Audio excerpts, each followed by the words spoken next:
So guys, we have our sample video on the timeline. Let's import our green screen overlay. Suppose this one. So here we have our birthday overlay, but as you can see that the background is totally green. So how to remove this green background?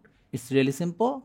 Go to Effects, Add Effect, move down, Matte Mask key. Then here we have Chroma key and Advanced Chroma key. With normal chroma key, we can just remove a single color, but with Advanced Chroma key, we can remove multiple colors. Standard settings. Now if we go down, see with Advanced Chroma key, we can select multiple colors to remove.